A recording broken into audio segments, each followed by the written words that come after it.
이 편의점에서요, 타이레놀 같은 상비약을 팔기 시작한 게 한 6년 정도가 됐습니다. 뭐 갑자기 주말에 이제 아프거나 뭐 그럴 때 뭐 응급실 갈 정도는 아닐 때 편의점이 이제 24시간 문을 열기 때문에 편의점에 가서 간단하게 약을 사 먹는 뭐 그런 식의 이제 그 생활 모습이 자리 잡았죠. 네. 자, 그런데 이 편의점에서 파는 약이라는 게 종류가 많지 않아요. 네. 그래서 약 수를 더 늘려야 한다는 입장과 또 그래서는 안 된다는 입장 상당히 오랜 기간 표류를 하고 있는데요. 합의가 번번이 무산되고 있습니다. 자, 과연 현재 상황은 어떤지 또 합의점은 과연 없는지 알아보도록 하겠습니다. 최영일 경제평론가입니다. 어서 오세요. 안녕하십니까. 지금 상황을 보면 최근에 논란이 됐던 게 이제 겔포스 같은 뭐 제산제, 지사제 같은 것도 이제 편의점에서 팔 수 있게 해주자라는 건데 지금 약사회는 오히려 기존에 있던 뭐 타이레놀 같은 그런 것도 빼자라고 또 반발하고 있는 거고요. 부딪히고 있네요. 지금 이제 6차 조정회의가 있었는데 뭐 사실상 결렬입니다. 네. 7차 회의가 다시 열려서 지금 이 문제를 결정해야 되는데 약사협회, 약사단체들과 그리고 소비자 단체 충돌로 지금 치닫고 있는 양상이에요. 그 중간에서 정부가 뭔가 결정을 해야 되는데 말씀하신 대로 지금 이 편의점 약품을 좀 늘려달라 이 소비자들의 입장입니다. 왜냐하면은 심야에 약국을 닫거나 또는 약국이 문 닫는 일요일이 있죠. 이럴 때 급하게 약을 살 곳이 없으면 편의점에라도 비치돼 있으면 좋겠다. 이거는 충분히 이해가 됩니다. 소비자 편이냐 아니면 약사들의 입장은 약이라는 게 그렇게 함부로 드시면 안 돼요. 이 약사들이 복약 지도를 해드리잖아요. 이거 잘 들으셔야 돼요. 그래서 약은 약국에서만 팔아야 돼요. 지금 편의점에 나가 있는 것 중에도 해열 진통제 중에 일부입니다. 타이레놀 같은 것은 파는 게 문제가 있다고 봅니다. 지금 이런 상황이에요. 7차 회의에서 조정되기 쉽지 않아 보이는데요. 어쨌든 굉장히 팽팽하게 맞서고 있습니다. 그럼 지금 편의점에서 살 수 있는 상비약은 어떤 것들이 있나요? 13개 품목이 있어요. 13개 품목이 있는데 사실은 브랜드만 다를 뿐 약의 종류로 보면은 사실상 4개입니다.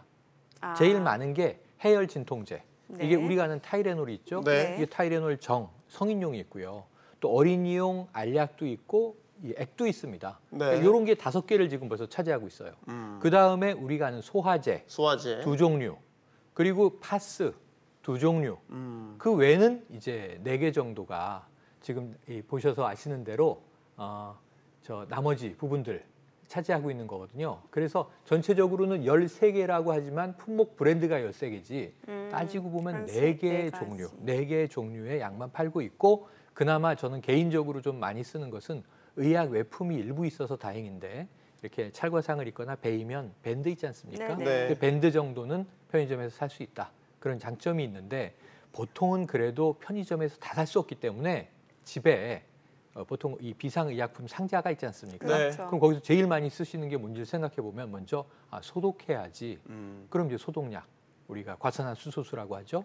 그 외에 또 아이들이 정말 베이거나 있을 때 밴드만 바를 수 없는 경우 거기다가 연고를 보통 바르지 않습니까? 그런 것들은 팔지 않으니까 불편함이 있는 게 사실입니다. 네.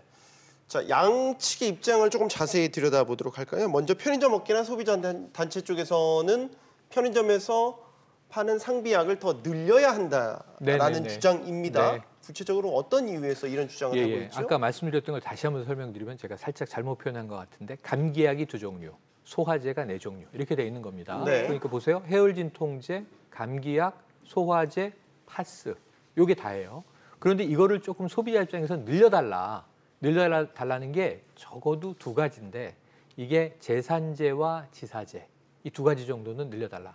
제산제는 소화제는 소화를 촉진하는 약 4종류가 지금 들어있는데 제산제는 복통으로 위쓰림이 일어났을 때 위산을 제어해서 복통을 좀 가라앉혀주는 겁니다. 그러니까 복통약이라고 우리가 흔히 부를 수 있겠죠. 같은 약이죠, 뭐. 겔포스 M 이런 약이고요. 혹은 뭐 경쟁 브랜드로는 게비스콘 이런 것들이 있습니다. 이게 제산제 쪽이고요. 지사제는 우리가 쉽게 설사약 이렇게 부르는 겁니다. 또 배탈이 나서 설사가 멈추지 않을 때 가정에서는 상당히 아이들이나 어른이나 고통받을 수 있죠. 이래서 집 앞에 편의점에서 설사약, 지사제 정도를 팔면 좋지 않겠느냐 하는 이 2가지가 원래는 이변이 없는 한 들어가는 것으로 지금 검토가 되고 있었던 과정이에요.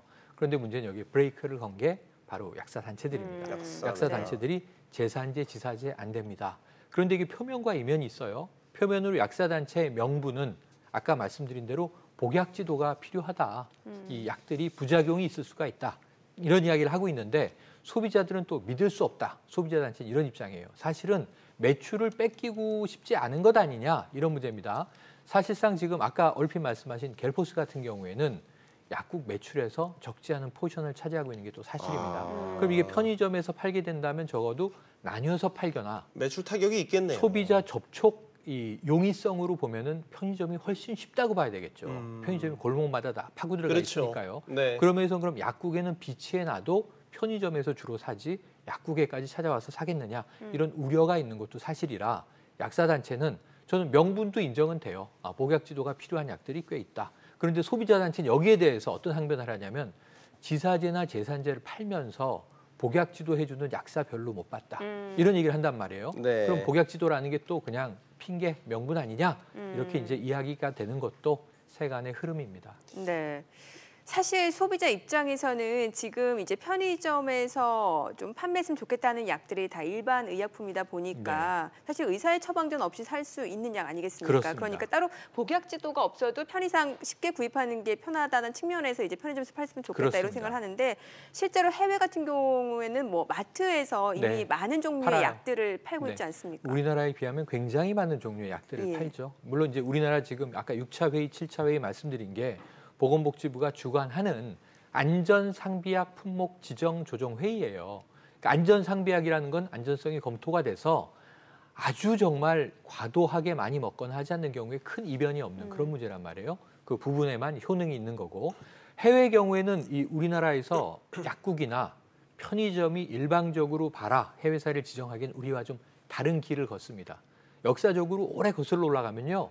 우리가 이발소 표시라고 하죠. 네. 빨간색, 파란색이 이렇게 돌아가는 돌아가는 거. 거. 이게 사실은 외과 수술을 의미하는 거였어요.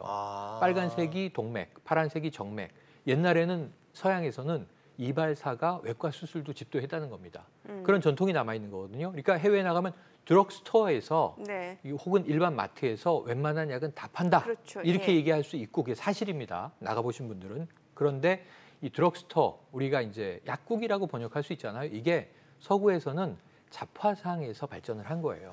약도 팔고 음료수도 팔고 네. 심지어는 코카콜라도 처음에는 약이었다는 거예요. 소화를 돕는.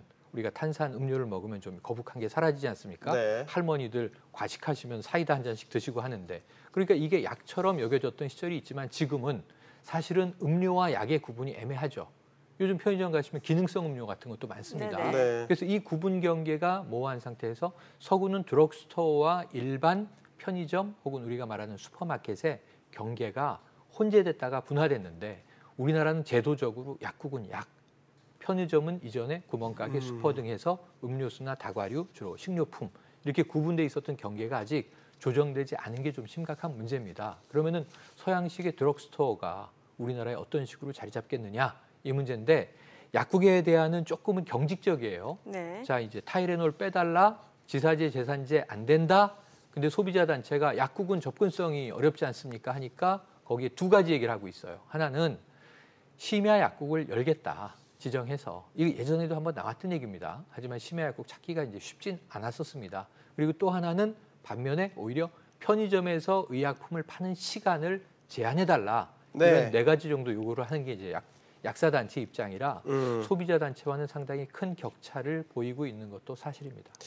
저희가 이제 뭐 이게 계속해서 논쟁거리니까 예전에 기억을 떠올려 보면 네. 처음에 이 상비약이 편의점에 판매된다라고 이제 그때 논의를 했었을 때도 네.